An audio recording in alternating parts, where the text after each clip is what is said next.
Everyone. और आज है मंडे। जाऊंगी भूतनाथ। बहुत काफ़ी समय के बाद जा रही हूँ भूतनाथ। बाकी मंदिर तो जाना हो जाता है कभी कभी, भूतनाथ बहुत दिनों के बाद जा रही हूँ। टाइम हो रहा है अभी 5:10। अभी अंधेरा काफ़ी हो रहा है। अभी कुछ दिन पहले से थोड़ा उजाला हो जाता था 5 बजे, लेकिन अभी थोड़ा अंधेरा ज़्यादा हो रहा है। और जाऊंगी अभी नहाने के लिए, डायरेक्ट जाऊंगी नहाने के लिए, क्योंकि फिर लेट हो जाता है। जल्दी जाओ तो बिल्कुल फांका रहता है, जल्दी जाते हैं जल्दी वापस आ जाते हैं दर्शन करके सुबह सुबह। अदरवाइज़ 8 बजे तक थोड़ा वन वे रहता है जहाँ हम लोग जाते हैं, और उसके बाद में मैं फिर उस साइड जाने के लिए 2 ऑटो 3 ऑटो चेंज करने पड़ते हैं हम लोगों को, और ऐसे जाओ तो एक ही ऑटो चला जाता है। तो इसलिए ये रीज़न भी है इतनी जल्दी निकलने का। और दर्शन सुबह करो तो अच्छा लगता है कि सुबह जल्दी जल्दी दर्शन करके आ जाओ। भाई वॉशरूम में चिंकी गया है, चिंकी भी उठ गया है, एस्ट्रो भी उठ गया है। बस अभी चिंकी वॉशरूम से निकलेगा तो अब जाऊंगी सीधी नहाने के लिए, नहा के पूजा करूंगी और फिर निकलूंगी भूतनाथ के लिए। Hello everyone, welcome back to the channel. I hope you all are doing well. और ये बिल्कुल अर्ली मॉर्निंग का टाइम है। चिंकी निकला है वॉशरूम से और मैं आ गई हूँ, ब्रश कर रही हूँ, तब तक गीज़र ऑन कर दिया है। तो चलिए, इतनी हल्की फुल्की ठंडक तो आ ही गई है कि मतलब हवा में एक ठंडक महसूस होती है सुबह सुबह अर्ली मॉर्निंग। बाकी टाइम तो अभी थोड़ा गर्मी ही है। तो सुबह सुबह तो जब मैं नहाती हूँ तो अभी थोड़ा सप्ताह भर से मैं गीज़र ऑन करके ही नहाती हूँ। और अभी आप देखिए, आप वॉशरूम की खिड़की में देख सकते हैं पूरा अंधेरा है इस टाइम पर। तो 5 बजे अभी अंधेरा है और इसी की वजह से हमारा एस्ट्रो बिल्कुल परेशान है कि 5 साढ़े 5 में उसको बाहर ले जाते हैं। कई बार जाता है तो उसकी सुसु पोटी भी सब कुछ कंप्लीट हो जाती है, बट अभी नहीं ले जा सकते हैं क्योंकि अभी विंटर्स आने वाले हैं। तो 5 बजे के टाइम पे बिल्कुल अंधेरा ही रहता है। और नहा के घर में पूजा करके निकल गई थी मम्मी के साथ, और यहाँ पहुँच गई हूँ भूतनाथ। तो यही है भूतनाथ का मंदिर। और कमेंट सेक्शन में आया है कि आप बहुत ही ज़्यादा पूजा पाठ करते हैं। मैं बहुत ज़्यादा पूजा पाठ नहीं करती हूँ। हाँ, इतना है कि मेरे मन में बस ये रहता है कि रोज़ एकदम नियम से और अच्छे से पूजा पाठ करके मेरी कुल देवी माँ का दीपक मेरे घर में जल जाए। और जब दीपक जला लेती हूँ तब लगता है कि हाँ, अब सब कुछ ठीक है। तो हम कितने भी पढ़ लिख लें, कितने भी मॉडर्न हो जाएं, हमें अपना कल्चर और अपनी संस्कृति नहीं भूलनी चाहिए, ये मेरा मानना है। फूल प्रसाद का डाला हमने ले लिया है और अब हम जाएंगे अंदर दर्शन करने।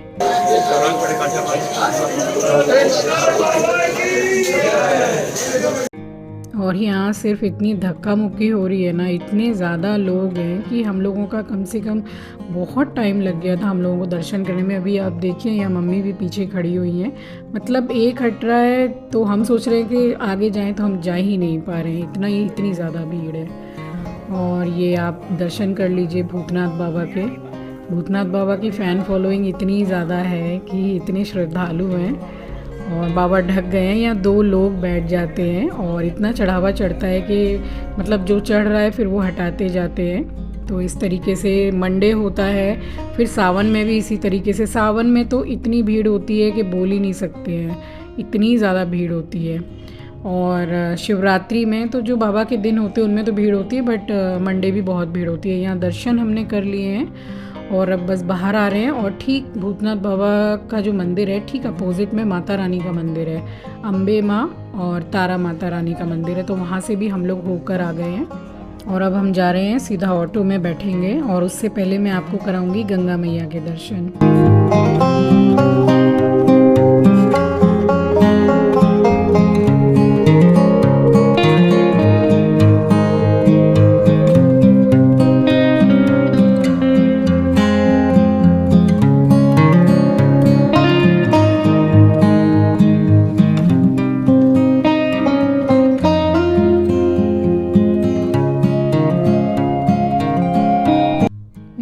कोलकाता का भूतनाथ का गंगा घाट। और यहाँ आप देख सकते हैं कि साइड में कितना कुछ, मतलब इसको गंदगी ही बोलेंगे, सब इतना सब कुछ फैला हुआ है। और अब तो हम लोग त्यौहार के बाद जब मूर्ति विसर्जन के लिए लेकर आते हैं तो वहाँ पर मूर्ति विसर्जन के अलावा और कुछ भी गंगा में डालने नहीं देते। बट अभी भी फिर भी कितने लोग इस तरीके से डाल देते हैं, जो कि गंगा घाट पूरा मतलब इस तरीके से पूरा बिखरा पड़ा हुआ है और कितना सामान फैला हुआ पड़ा रहता है। तो ये एक बड़े दुख की बात है, क्योंकि इतने पवित्र स्थान को इस तरीके से गंदा नहीं करना चाहिए।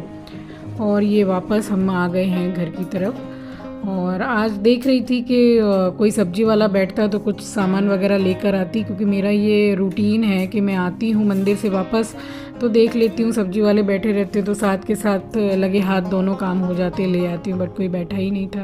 अभी 5-10 मिनट हो गए हैं, भूतनाथ से वापस आई हूँ।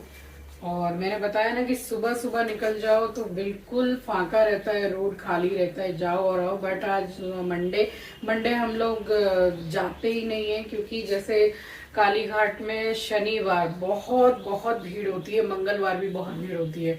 तो हम लोग मंगलवार शनिवार छोड़ के दूसरा किसी दिन को चूज करते उसमें जाते हैं। स्पेशली हम लोग शुक्रवार को ज्यादातर काली घाट जाते हैं, और भूतनाथ जाते हैं मंडे छोड़ के, क्योंकि सोमवार भोलेनाथ जी का दिन है। और इतनी ज्यादा भीड़ के मतलब दूध चढ़ाना तो दूर, एक फूल तक नहीं चढ़ा पाए अपने हाथ से।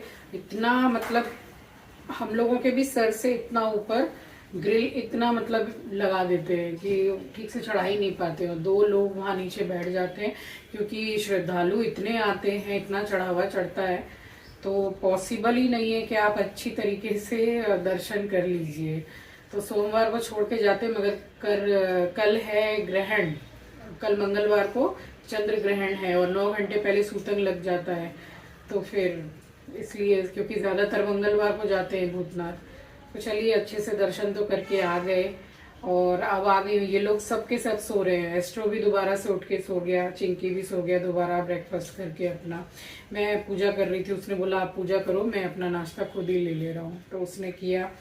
और अब आई हूँ, यहाँ पे दूध चढ़ाया है और बादाम छीलूंगी, अब अकेले बैठ के अपनी चाय पीऊंगी। ये सब तो सो रहे हैं अभी। और यहाँ ये मैं बादाम और अखरोट छीलने लगी हूँ, और लगे हाथ मैंने दूध भी चढ़ा दिया है। आज चाय थोड़ी ज़्यादा बना रही हूँ। रोज़ तो बच्चे चाय लेते नहीं हैं, मगर दोनों बच्चों को इतनी सर्दी हो रखी है, और चिंकी को तो पिछले 4-5 दिन से है, तो एंटीबायोटिक उसकी चल रही है। और आंचल को भी 2 दिन से बोल रही हूँ कि एंटीबायोटिक तो भी खा ले, तो एक को होता है तो दूसरे को भी हो जाता है। सर्दी खांसी बुखार ये सो एक से दूसरे को लगी जाते हैं। और ये अखरोट भी इस तरीके से मैं छील लेती हूँ, ये देखिए जितना निकल पाता है। तो फिर उसके बाद में बस सबसे पहला यही मैं खाती हूँ, उसके बाद ही मैं फिर दवाई वगैरह खा के चाय पीती हूँ। और यहाँ किसी को कॉर्नफ्लेक्स वगैरह अगर खाने हो तो उसके लिए दूध भी अलग से निकाल दिया है गर्म करके, और अब बनाऊँगी चाय।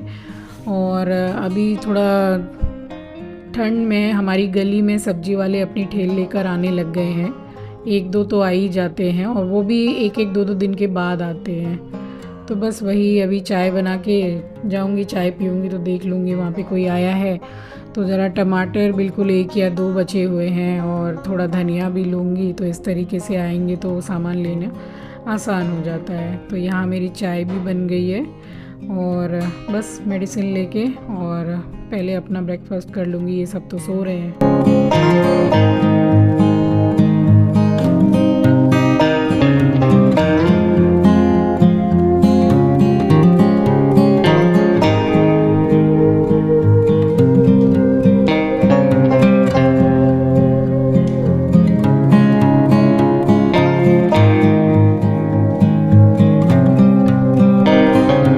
ब्रेकफास्ट मैं कर चुकी हूँ, अपनी चाय लेकर बस यहाँ पर खड़ी होकर पी रही हूँ। और हमारे विंडो से मेरी जो गली है तो वो पूरी दिखती है, तो मुझे ऐसा फ़ील हुआ कि जैसे सब्जी वाले जो आवाज़ लगाते हैं उस तरीके से। तो वही मैं झांक के देख रही हूँ कि कोई सब्जी वाला आया हो तो मैं ले लूँगी।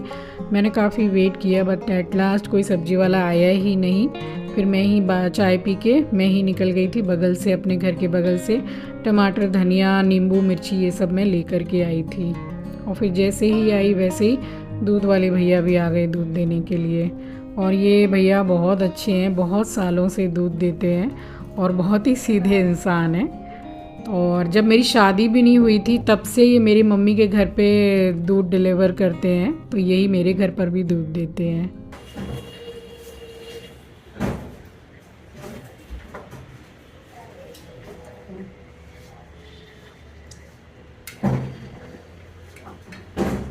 ये है ना सीताफल, कस्टर्ड एप्पल बोलते हैं इंग्लिश में ना इसको। ठंड में आते ही ये फल मुझे इतना पसंद है, इतना पसंद है। 2 लाई थी, एक कल खाया, वो बड़ा था, और ये तो छोटा सा बचा हुआ है। अब फिर से बाजार जाऊंगी, फिर लेके आऊंगी। और इतना बढ़िया है, अभी सब एकदम टाइट टाइट जैसे आ रहे हैं एकदम। और पूना में तो जो लेकर आई थी, ये वाला पूना वाला ब्लॉग अगर नहीं देखा तो देख लीजिएगा। लेकर आई थी, अमन के घर पर रखा था, 5 से 6 दिन हो गए, हम त्र्यंबकेश्वर से वापस आ गए, फिर भी एकदम पत्थर जैसा था। ऐसा था कि अगर दीवार पे मारो तो वापस आएगा ऐसा वाला फल आया था। तो ये कल लाई थी, बस ये छोटा सा बच्चा हुआ है। और ये तो मेरे विंटर्स की बिल्कुल हर साल की बंधी हुई रूटीन है कि मुझे सीताफल इतना ज़्यादा पसंद है। और मुझे सीताफल की आइसक्रीम, सीताफल का जो शेक मिलता है वो, और फल तो मतलब मैं फ़ैन हूँ सीताफल की, मुझे बहुत अच्छा लगता है। तो मैं इस तरीके से लाती हूँ कि डेली बेसिस पे एक सीताफल ज़रूर खाती हूँ। और यहाँ चिंकी उठ गया था सुबह भोर में 5 बजे, ब्रेकफास्ट करके सोया था। उसके बाद मैं तो मंदिर निकल गई थी, तो बोला कि अभी मुझे सैंडविच खाने का मन है, तो उसके लिए सैंडविच बना दी मैंने। प्याज, खीरा, टमाटर और ज़रा सा कोई सब्जी हमारी रखी हुई थी आलू की, तो बस ज़रा सी वो डाल दी थी, उसी को डाल के मेयोनीज़ वगैरह डाल के ये सैंडविच उसको दे दी मैंने। और यहाँ आज आपको दे रही हूँ बहुत ही इजी करेले की रेसिपी। तो पहले आपको मसाले बता देती हूँ मैं। और इसमें मैंने लाल मिर्ची पाउडर, हल्दी पाउडर और धनिया पाउडर थोड़ा सा ज़्यादा डाला है, और थोड़ी सी काली मिर्च, गोल मिर्च, और ज़रा सा पानी डाल के पीस लेंगे। ये सब्ज़ी आप किसी भी सफ़र में ले जा सकते हैं आसानी से, और बना के 10 से 15 दिन रख सकते हैं, ख़राब नहीं होती है। और ये मैं जब मंदिर से आई थी तभी मैंने करेले धो के रख लिए थे। और यहाँ मैं शूट करना भूल गई गाइस, सॉरी। यहाँ मैंने बस सरसों के तेल में सिर्फ करेला डाला था, वो मैं शूट नहीं कर पाई। बस इसमें मैंने हल्दी और नमक डाल के अब इसको मैं हल्का सा फ्राई कर लूँगी। और यहाँ ये थोड़ा फ्राई हो गया अच्छे से, तो जो मसाला पीसा था वो डाल दिया है, और 2 तेज़पत्ता। तो इसको चला के बिल्कुल स्लो गैस पर इसको ढक देंगे ताकि ये थोड़ा सॉफ्ट हो जाए।